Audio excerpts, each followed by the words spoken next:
நீங்கள் சின்ன கிளாஸில் கார்டேட்டா படிச்சிருப்பீங்க. ஆனால் அது வந்து திடீர்னு ஒரு இது கார்டேட்டா வந்துட முடியாது, முதுகெலும்பு வந்துடாது.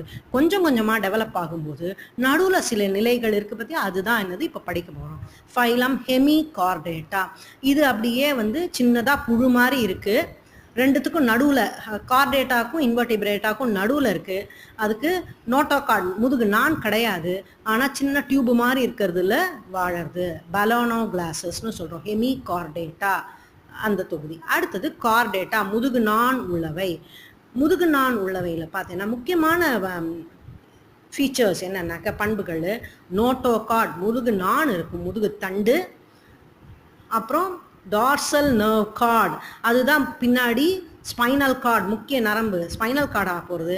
அடுத்தது gill pouches, paired gill pouches, செவில்களாக மாறப்போகிறது. இதெல்லாம் முக்கியமான ஒரு 3 பண்புகள் கார்டேட்டாக்கு இருக்கிறது. இந்த நோட்டோ கார்டு தான் முதுகு எலும்பாக மாறும், நர்வ் கார்டு தான் ஸ்பைனல் கார்டாக மாறும், கில் பவுச்சஸ் தான் கில்ஸோ இல்லை பின்னாடி லங்ஸாவோ மாறப்போகுது.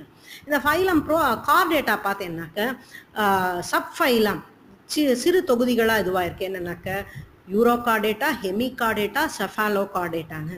யூரோகார்டேட்டாங்கிறதுக்கு பார்த்தேன்னாக்க அந்த நோட்டோகார்டு அப்படிங்கிறத முதுகு நான் வந்து வால் பகுதியில் மட்டும், நுனியில் மட்டும் இருக்கிறதுனால அதை வந்து யூரோகார்டேட்டான்னு சொல்கிறோம். அசிடியன் அது ஒரு எக்ஸாம்பிள். அடுத்தது செஃபாலோகார்டேட்டாக்கு வந்து தலை முதுகு நாணிகள், உடம்பு முழுக்க அதோட தலையிலேருந்து வால் வரையில் அதுக்கு அந்த நான் இருக்குது, முதுகு நான். அதனால அது வந்து தலை முதுகு நாணிகள், செஃபாலோகார்டேட்டான்னு சொல்கிறோம். எக்ஸாம்பிள் வந்து ஆம்ஃபியாக்சஸ். அடுத்தது வெர்டிபிரேட்டா.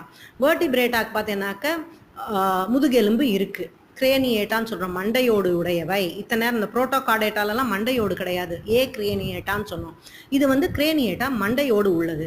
ஆரம்பத்தில் பார்த்தேன்னாக்க ஃபஸ்ட்டு வெர்டிபிரேட்டானோடனே நம்ம நிறையா கிளாஸஸ் படிச்சிருக்கோம், பிசஸ், ஆம்ஃபிபியா அதெல்லாம். ஸோ அதுக்கு முன்னாடி ஆரம்பத்தில் பார்த்தேன்னாக்க சைக்ளோஸ்டொமேட்டான்னு ஒரு சின்ன கிளாஸ் இருக்குது. அதுக்கு வந்து வாய் இருக்குது, ஆனால் தாடையெல்லாம் இல்லை. நம்மளுக்கு மேல் தாடை கீழ் தாடையெல்லாம் இருக்குல்ல, அது தாடையெல்லாம் கிடையாது. அதை என்னன்னு சொல்கிறோம், சைக்ளோஸ்டோம்ஸ். ஹேக் ஃபிஷஸ், வட்ட வாயுடையவைன்னு சொல்கிறோம். அடுத்தது பார்த்தீங்கன்னா கிளாஸ் பிசஸ்.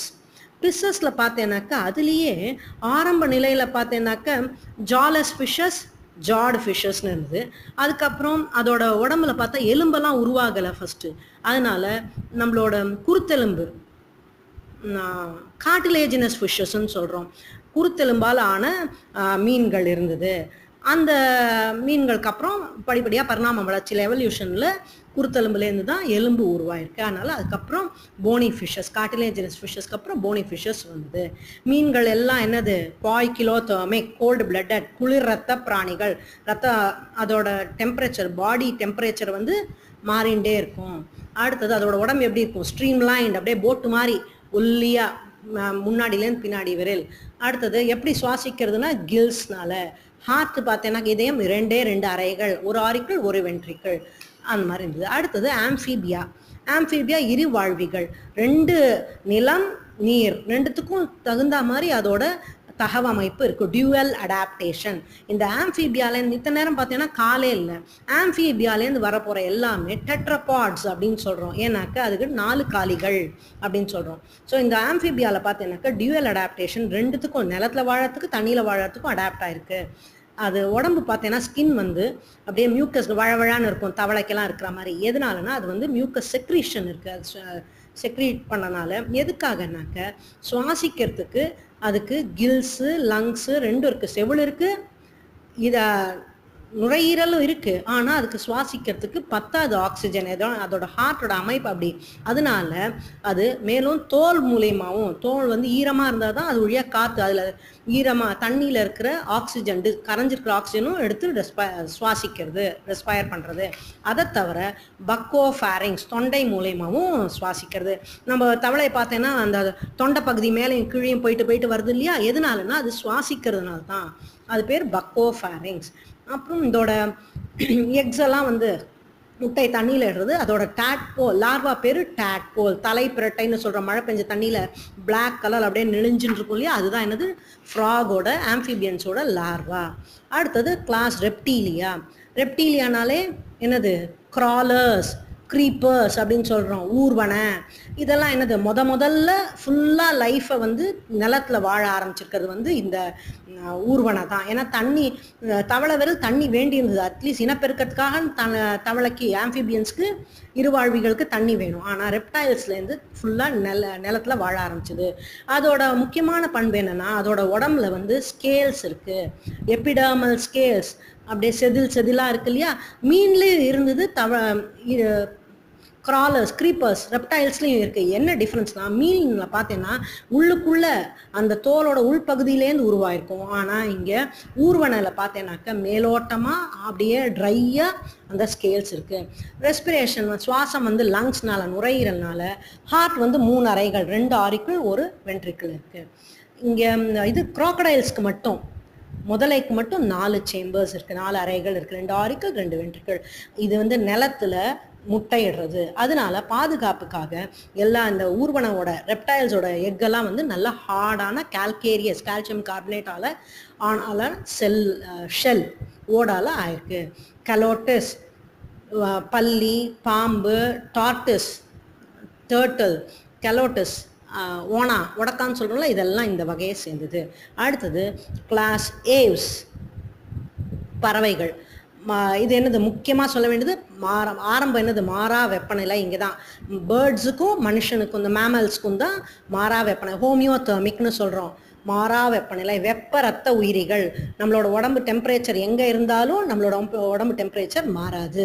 பேர்ட்ஸுக்கு பார்த்தேன்னாக்க காற்றுல பறக்கிறதுங்கிறனால அது வந்து லைட்டாக இருக்கணும், வெயிட்டே இல்லாமல். அதுக்கு தகுந்த மாதிரி நிறைய தகவல்கள் இருக்குது.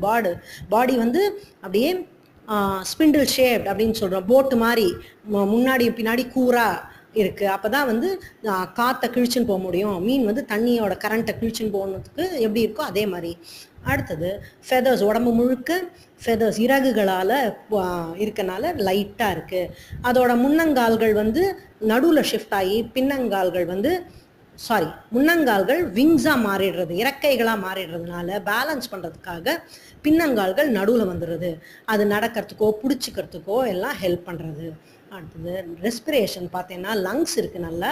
அந்த லங்ஸோட பார்த்தீங்கன்னா அட்டாச் ஆகி நிறைய காற்றறைகள், ஏர் சாக்ஸ் இருக்குது. ஸோ தட் நிறையா காற்று அது உள்ளே போகும்போது லைட்டாகிடும் பேர்டு. அந்த போன்ஸ், பறவைகளோட போன்ஸில் கூட பார்த்தீங்கன்னா அங்கங்கே துளைகள் இருக்குது, நியூமேட்டிக் போன்ஸ் அப்படிங்கிற ஓட்டையாக இருக்குது அதோட போன்ஸில். எதுக்காகனா அது வழியாக காற்று போகும்போது பாடி வந்து லைட் ஆகிடும். அப்புறம் அதோட எக்கெல்லாம் பார்த்தீங்கன்னாக்க நிறைய கரு உணவு இருக்குது. யோக் லேடன் எக்ஸ், யோக்னா என்ன, கரு உணவு நிறையா இருக்குது. அப்புறம் அந்த ஓடும் நல்ல கால்சியம் கார்பனேட்டால் கவர் ஆகிருக்கு அந்த எக் செல்லில். அடுத்தது இது நிறையா பறவைகள், எல்லா பறவைகளும் உங்களுக்கு தெரியும் எக்ஸாம்பிள். கடைசியாக பாலூட்டிகள், மமேலியா, குட்டி போட்டு பாலூட்டும் பண்பை கொண்டது. எல்லாம் வார்ம் பிளட்டட் ஹோமியோதர்ம்ஸ். எல்லாரோட ஸ்கின், அந்த பாலூட்டிகளோட ஸ்கின் எல்லாம் பார்த்தீங்கன்னா, தோல் பார்த்தீங்கன்னா ஹேர்ஸ் இருக்குது, எபிடர்மல் ஹேர்ஸ்ன்னு சொல்கிறோம். நம்மளோட கையிலலாமும் ஹேர்ஸ் இருக்குது இல்லையா. எதுக்குன்னா டெம்பரேச்சரை மெயின்டைன் பண்ணுறதுக்காக. அதை தவிர ஸ்கின்னோட அட்டாச் ஆனது ஸ்வெட் கிளான்ஸ், வேர்வை சுரப்பிகள், செபேஷியஸ் கிளான்ஸ், ஆயில் கிளான்ஸ், பளபளன்னு ஸ்கின்னை வச்சுக்கிறதுக்காக. அதை தவிர மேமரி கிளான்ஸ் முக்கியமானது, அதுதான் பாலை சுரந்து அதோட குட்டிகளுக்கு கொடுக்கறது. அப்புறம் காதில் எக்ஸ்டர்னல் இயர், பின்னாங்கிறது, காது மடல் இருக்குது யாருக்கு, பாலூட்டிகளுக்கு மட்டும்தான் ஒரு சிறப்பான பண்பு. ஹார்ட் வந்து 4 அறைகளை கொண்டது. அப்புறம் குட்டி போட்டு பாலூட்டுற பண்பு எல்லா பாலூட்டிகளும் இருக்குது. முக்கியமானது பிளசண்டா அப்படின்னு சொல்கிறோம், தாய் சேய் இணைப்பு திசு. அது வந்து வேறு எந்த விலங்கினங்களுக்கும் இல்லை, பாலூட்டிகளுக்கு மட்டும்தான் இருக்குது. ஸோ இதுலேருந்து நம்ம ஒவ்வொரு தொகுதியோட அப்புறம் வகுப்போட முக்கியமான பண்புகளெல்லாம் பார்த்தோம். எல்லாம் ரொம்ப டெக்னிக்கல் டேர்ம்ஸ்லாம் நிறையா இருக்கனால நல்லா ஸ்பெல் பண்ணி படித்து நல்லா ஆன்சர் பண்ணணும் டெஸ்ட் வச்சா.